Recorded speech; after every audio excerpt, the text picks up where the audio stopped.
สบายดีพี่น้องเบิดสู่คนที่เข้าลงหักแพงเด้อยินดีต้อนรับเข้าสู่ส่องบ่าวนึกเผาไพรเส้นเก่าเหมือนเคยเนาะตอนนี้บ่าวนึกอยู่บ้านดงหลวงเมืองเพียงแขวงสยามบุรีสปปลาวเหนือสำหรับมื้อนี้บ่าวนึกจะพาทุกคนไปรับเบิ่งรับชมบรรยากาศอยู่ในงานแต่งงานเป็นงานแต่งของพี่น้องคนชนเผ่ายวนเนาะอยู่เมืองเพียงพี่น้อง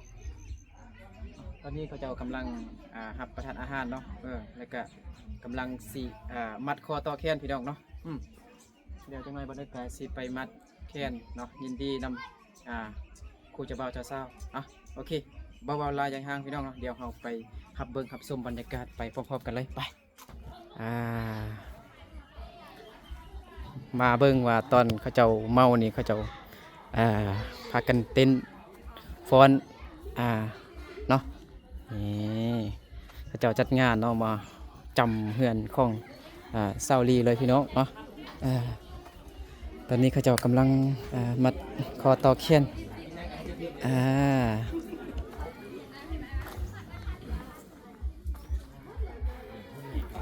เนี่ยเขาเจ้ากำลังเอาฝ้ายมายายให้แขกคนเนาะให้ไปมัดคอต่อแขนให้ครูบ่าวครูเจ้าบ่าวเจ้าสาวพี่น้องเนาะโอ้เขาเจ้ากางเต็นยาวเอียดเลียดแห้งพี่น้องเนาะเดี๋ยววันนึงจะพาทุกคนไปเบิ้งบรรยากาศการมัดคอต่อแขนให้เจ้าบ่าวเจ้าสาวเนาะ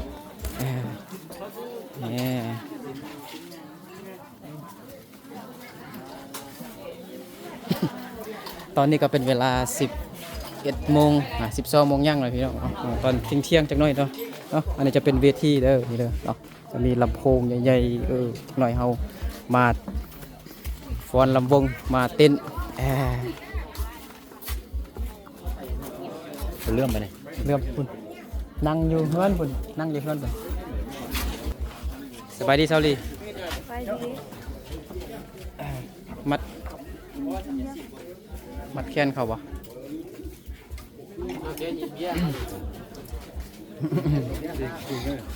จะมีเงินหน่อยแม่นิ้วแม่เนี่ยบ่ฮู้ว่าผู้ใดสิจับกล้องให้เนาะเซาลีกำลังจดรายชื่อผู้ที่มาสวยเหลือเพิ่นเนาะเขากำลังมัดอยู่เนาะคือคืนแห้งพี่น้องเนาะข้างในพุ่น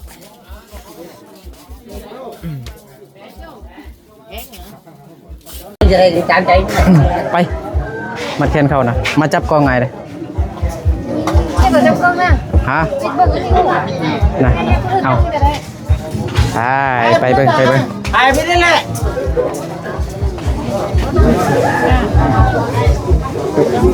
ไม่ได้แหละมีแต่ว่าเดี๋ยวเรามาเอาไฟก่อนพี่น้องเราจะเอาไฟไว้นี้เข้าไปแล้วก็เอาไฟไปน้ำมัดคอต่อแขนให้เจ้าบ่าวเจ้าสาวเนาะเอามายินดีนำเจ้าบ่าวเจ้าสาวนี่บรรยากาศก็คืนแห้งพี่น้องเนาะ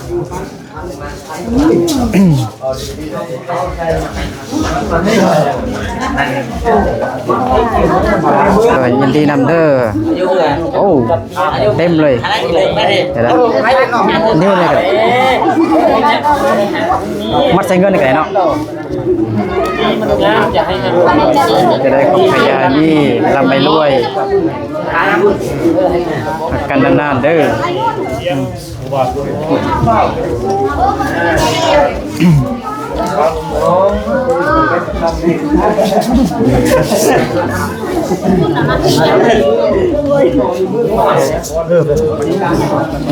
มาเซ็งกันกันเลยจะได้ของขยานี่ลำไปด้วยบรรยากาศดีแห้งคืนแห้งเอาเนาะสบายดีลุงสบายดีลุงคนรอสบายดีผู้สาวมันบ่มีเงินย่อยสาวงามเลยสาวดงหลวงเอาอะไรจะเปลี่ยนไปต่อ2 ใบ คืนแห้งพี่น้องเนาะอันนี้ก็คือเครื่องดื่มเนาะเป็นเบียร์ลาวเบียร์ของคนจริงใจเนาะกินยำใดนอกใจยำนั้นสบายดีไอ้บุญสบายดีโอ้ผู้บ่าวบุญนี่โสดอยู่ได้นี่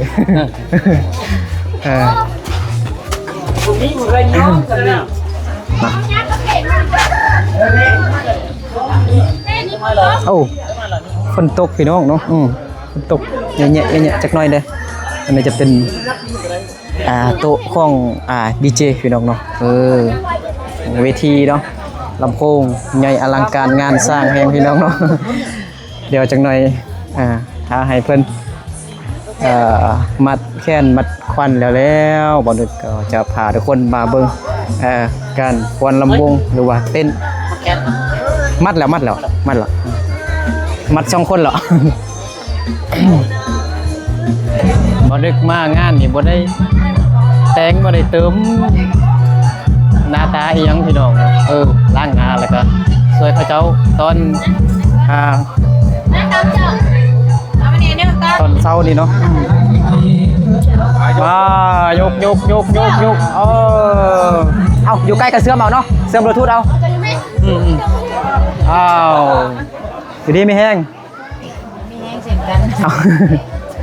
คิดว่าบ่มีแห้งกินเบียร์ต้องมีแห้งไหนมีแห้งเต้นจังหน่อยเนาะมาไปฟ้อนลำวงสามัคคีให้บอกดีว่ามดอะไรมาพี่น้องเนาะเบียร์ลาวเบียร์ของคนจริงใจกินยำใดนอกใจยำนั่น เบียร์ลาวเบียร์ของคนลาวคนบ่จริงใจ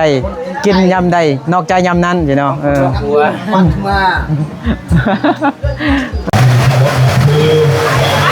โอ้ฝนตกพี่น้องนออากาศบ่อำนวยความสะดวกให้พี่น้องเนาะฝนตกหนักแห้งตอนนี้แขกมีเกียรติทำนอกทำนี้สอบก็เห็นเสื้อเสือเข้ามาในตัวในการเนาะแม่พื้นใจดีนอกขนาดนี้มีทางท้องกับท้องแก่มีทางการดื่มน้ำที่ผมบอกเสื้อเสือเข้ามานั่งตัวเองก็ขอเอาพูดขออภัยเด้อเวลาทานเด้อแขกไม่ได้ใจหนูผู้หญิงก่อนแอลเจ้าเบาเจ้าสาวก่อนแอลเอาก่อนทั้งสองตอนนี้แมนเอากอดให้มันแน่นๆเลย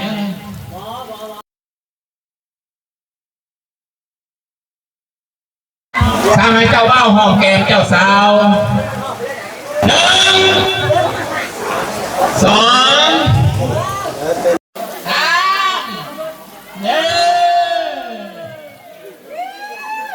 เอาเจ้าบ่าวหยับเข้าไปเอาเจ้าสาวหยับเข้ามาเอา1 2 3ให้เจ้าสาวหอมแก้มเจ้าบ่าวเอาเสร็จเลยเด้อแค่ผู้มีเกียรติมวลศิลป์นำกันเด้อเอาสวดวงดนตรีน้องห้องเสียงดีวงดนตรีเสียงมวลพี่น้องเอ้ยเสียงเสร็จเลยเด้อมวลเสร็จแล้วกันพี่น้อง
สั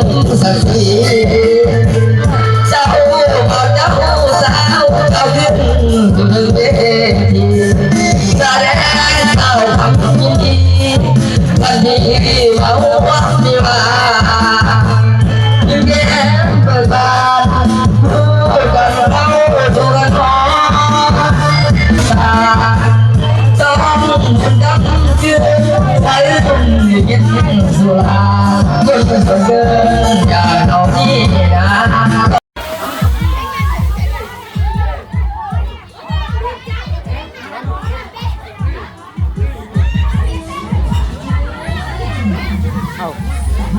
เอาเปิดเพลงแดนแล้วพี่น้องเนาะบ่นึกบ่ได้ใส่ไม้พี่น้องเพราะว่ามันกดเนาะ อีชานาดวนไม่นาดวนไม่นาดวนเยี่ยหัวหินที่ลายเบิ้งออกฮิชูมา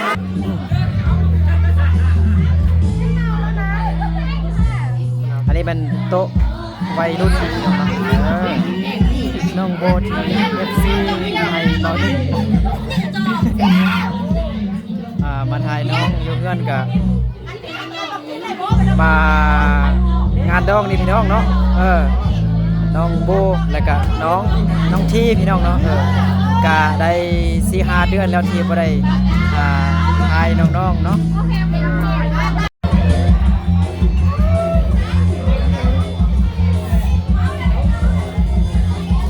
ผู้สาวน้องบัว น้องโบคือว่าเป็นหยังอกหักวะอกหักเนอะคือว่าเศร้าๆอยู่ดิในหลายเดือนแล้วบ่ได้มาถ่ายน้องโบเนาะ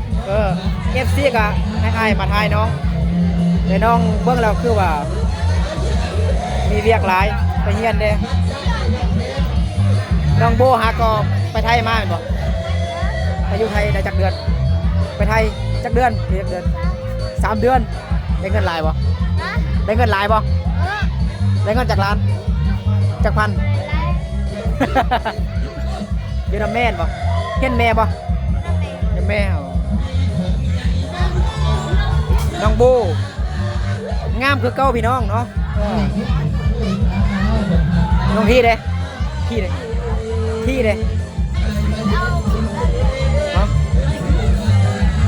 เข้าห้องน้ำแล้วที่เอาเบียร์น้องโบนักเรียนเก่งพี่น้องเนาะได้ที่ 1 ทุกเดือน แม่นบ่ได้ที่ 1บ่ได้ที่ 1บ่บ่ได้ก็ได้ยืดออกมันกับเบียร์อันนี้กับผู้สาวเด้อ ผู้สาว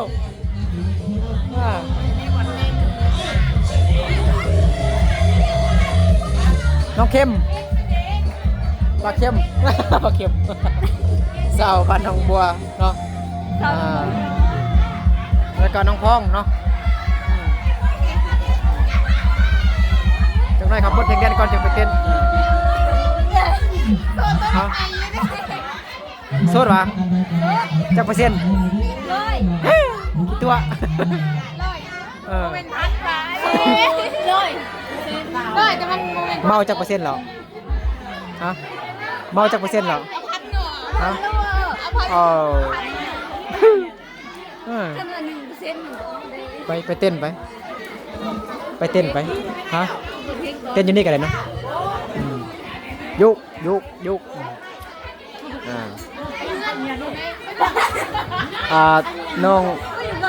น้องที่ไปเอาเบียร์มาพี่น้องน้องที่พี่น้องเป็นสิ่งหลายคนน่าจะคิดฮอดน้องที่เนาะบ่ได้กลับบ่ได้ท้ายได้4-5-6 เดือนแล้วเนาะน้องที่มาแล้ว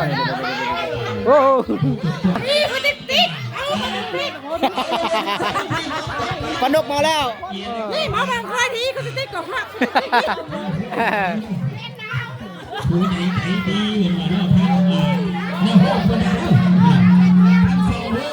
บรรยากาศก็คึกคืนแห้งพี่น้องเนาะน้องที่สบายดีอยู่บ่น้องที่ไปยังมาเอาเบียร์โอ้ยใส่แบบนี้มา คือไปยกลังมาคือไปยกแก๊สมา เขากำลังไปเอาเบียร์ อันนี้เป็นจกใหญ่เถอะจกของน้องพี่เนาะใหญ่อลังการงานสร้างแห่งพี่น้อง แม่มันห้ามให้แบ่งน้ำอีกทีนะนี่ให้เดียวใดตัวห้ามให้แบ่งน้ำมันเด้อยิงผมมีผู้ใดจะแก้ไขเขามาบอกดีห้ามผู้ใดกินน้ำเด้อยิงของตัวลูกบอกบอกกินน้ำกันเลยตู้ให้มันเด็นั่งเดียวนะ อยู่คนเดียวยังอยู่น้ำน้องโบเด้อ เห็นไหมโอ้โห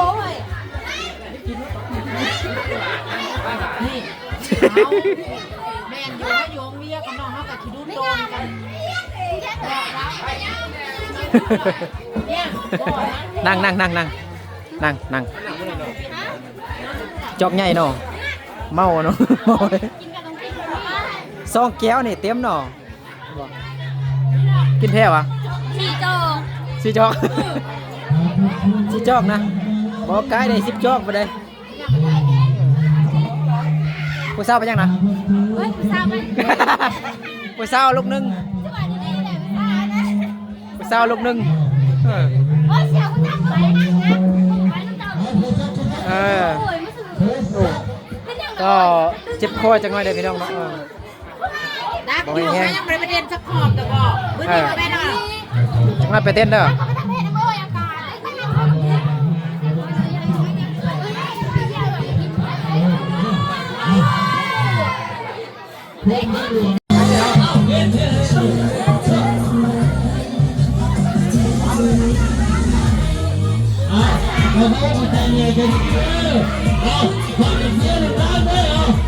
มาให้มายุ่นเอาเดี๋ยวล้างเด้อให้คนไทยล้างเด้อเด้อ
เอ้า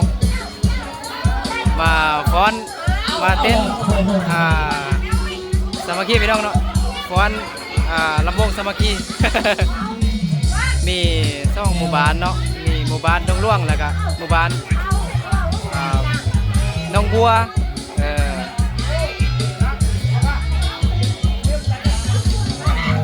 เก่าตั้งแต่เป็นสาว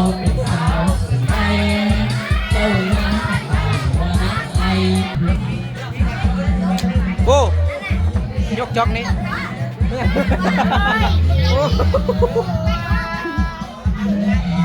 โอ้โยโย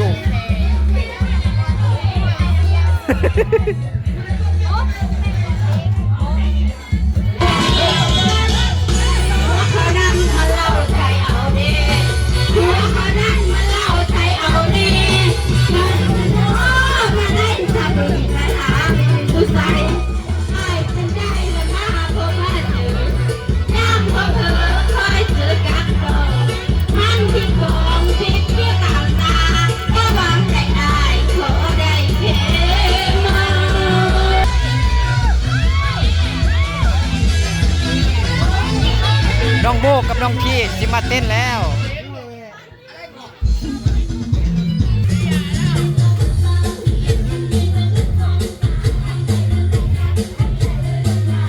เ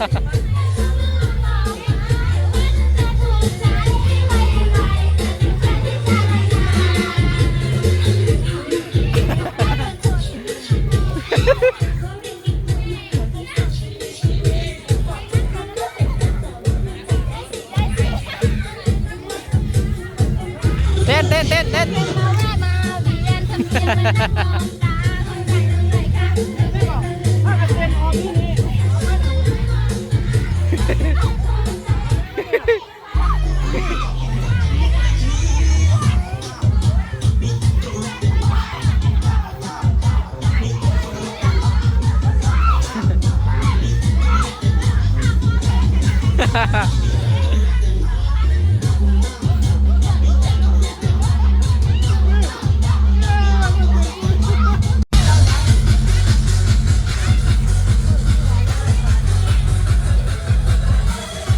อะไรบอก ฮะ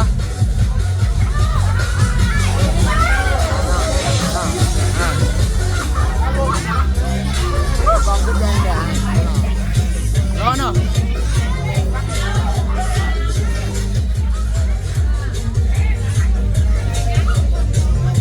เต็มยับเต็มยับเต็มยับเต็ม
งามนู่น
โอ้ดอกใหญ่แท้